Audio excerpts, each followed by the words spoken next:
dalam bahasa Arab setidaknya kita mengenal 3 istilah. Yang pertama adalah istilah huruf. Sebagaimana kita ketahui, huruf itu sendiri terdiri dari alif, ba, ta, dan seterusnya. Kemudian yang kedua, kita juga mengenal istilah kalimat, atau dalam bahasa Arab itu berarti kata. Nah, di sini saya contohkan misalnya ada kata ana yang berarti saya, kemudian masjid, madrasah, dan kata-kata yang lain. Kemudian yang ketiga, kita juga mengenal kata kalam.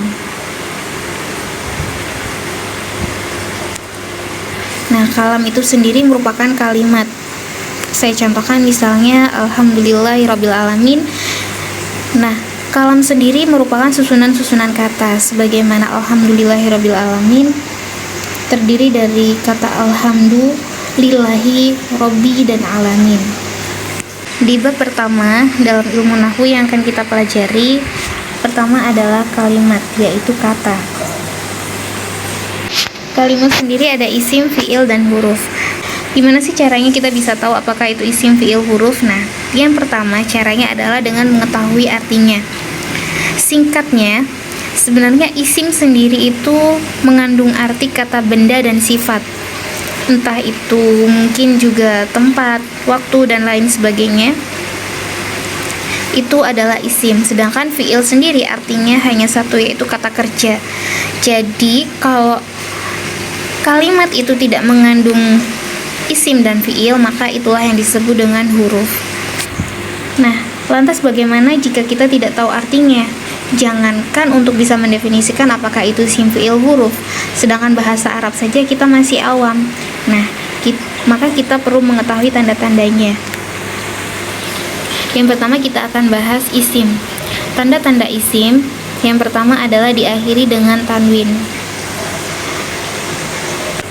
Kita contohkan dalam ayat ini, kalimat isim yang diakhiri dengan tanwin adalah kata syiratin.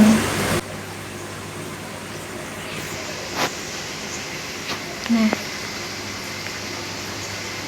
kata syiratin ini berarti kalimat isim. Kenapa demikian? Karena dia diakhiri dengan tanwin yang pertama.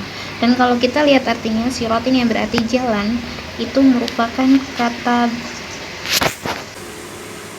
Tanda yang pertama adalah diakhiri dengan tanwin seperti yang kita contohkan tadi.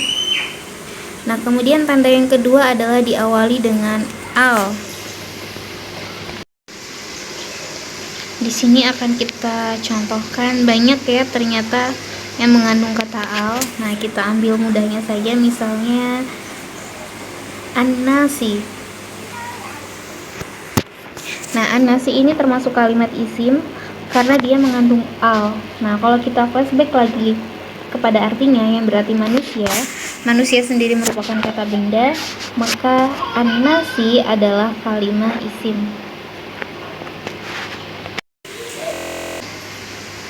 Tanda yang ketiga adalah dimasuki huruf tertentu. Dalam hal ini kita biasa menyebutnya dengan huruf jar, yaitu terdiri dari min, ila, an, ala, fi, ruba, ba, kaf, lam. Nah, bila kalimat tersebut atau kata tersebut mengandung 9 unsur ini, atau sebenarnya lebih ya, tapi di sini yang sudah bisa dipastikan ini ada 9, maka dia termasuk kalimat isim. Kita contohkan. Misalnya ada kata minal masjid atau mungkin ilal masjid. Masjid sendiri merupakan kalimat isim karena dia juga berarti benda yang berarti masjid atau tempat sholat.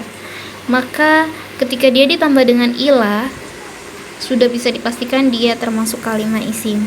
Nah, kemudian tanda yang keempat adalah dimasuki huruf atau dimasuki kata sumpah atau kalimat qasam.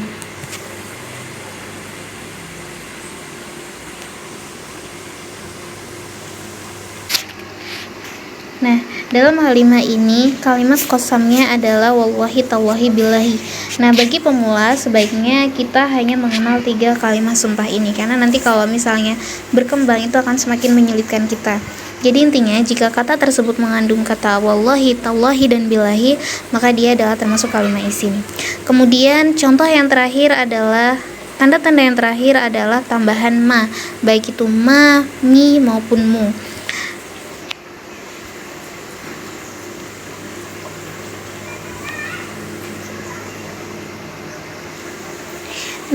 dalam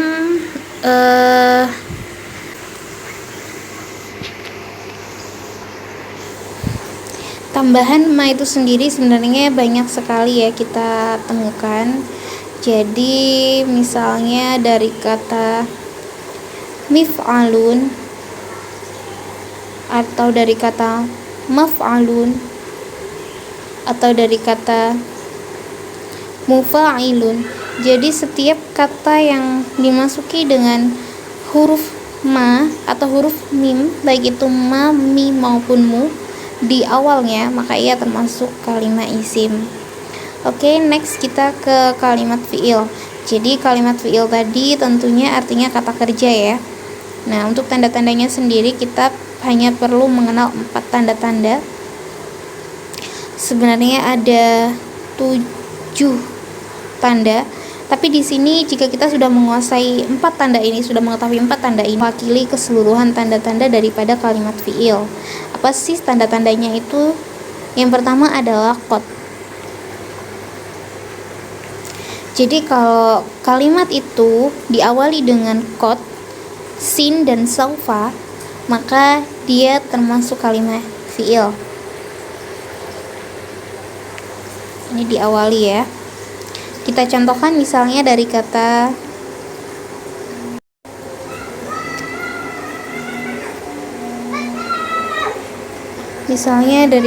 sayakulu. Kemudian tanda yang terakhir dimasuki tak taknis. Nah, ini di belakangnya ya. Jadi jika kalimat itu di belakangnya dimasuki dengan tak taknis atau tak yang bentuknya seperti ini, maka ia termasuk kalimat fi'il. Kita contohkan dalam kalimat iqomah. Nah, dalam kata qomati itu di belakangnya sebenarnya dia berasal dari kata koma ya. Koma, namun dia ditambah dengan kalimat atau dengan huruf ta, maka dia termasuk kalimat fi'il. Nah, qomati sendiri berarti mendirikan sholat. Qad qamati sholat, mendirikan sholat. Maka ini sudah ada 2 tanda ya. Dia diawali dengan qad, kemudian dia juga diakhiri dengan tak taknis. Baik, cukup sampai di sini untuk pelajaran pertama, yaitu mengenal kalimat. Di video berikutnya saya akan berbagi ke kalian, di bab berikutnya kita akan mengenal i'rab.